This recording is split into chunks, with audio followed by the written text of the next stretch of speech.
നല്ല പഴുത്ത മാങ്ങിയിട്ടിട്ട് അത്യാവശ്യത്തിന് പുളിയും അങ്ങനെ 6 രസങ്ങൾ കൂടി ചേർന്നുണ്ടാക്കുന്ന നമ്മുടെ മാമ്പഴ പുളിശ്ശേരി. അതാവട്ടെ ഇന്നത്തെ വിഭവം. ഉടുപ്പക്കൂരി മാങ്ങനെ നമ്മൾ ചട്ടിയിലേക്ക് ഇട്ടിട്ടുണ്ട്. മഞ്ഞൾപ്പൊടി, ഉപ്പ്, അതുപോലെ തന്നെ മുളക് പൊടി ഇതെല്ലാം ഇടാം. കുറച്ച് കുരുമുളക് കൂടി ആയിക്കോട്ടെ കേട്ടോ.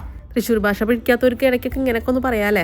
അത് വെറുതെ തമാശയ്ക്ക് പറഞ്ഞാണേ. എന്തായാലും വെള്ളം ഒഴിച്ചിട്ട് മാങ്ങ നല്ലപോലെ ഒന്ന് വേവിക്കാൻ വേണ്ടിയിട്ട് അടുപ്പത്ത് വയ്ക്കാം. 1 കപ്പ് നാളികേരത്തിലേക്ക് 1 കപ്പ് നല്ല കട്ടിയുള്ള മീഡിയം പുളിയുള്ള തൈരായിട്ട് എടുക്കുന്നത്. 1 കപ്പ് നാളികേരത്തിലേക്ക് ഒരു 1/2 ടീസ്പൂൺ നല്ല ജീരകവും പിന്നെ ആ 1 കപ്പ് തൈരിന്ന് കുറച്ചെടുത്തിട്ട് നല്ലപോലെ കുറച്ച് വെള്ളം ചേർത്തിട്ട് അരച്ചെടുക്കാം കേട്ടോ. അതിൻ്റെ ഇടയിൽ നമ്മുടെ മാങ്ങ നല്ല സെറ്റായിട്ട് വെന്ത് വന്നിട്ടുണ്ട്.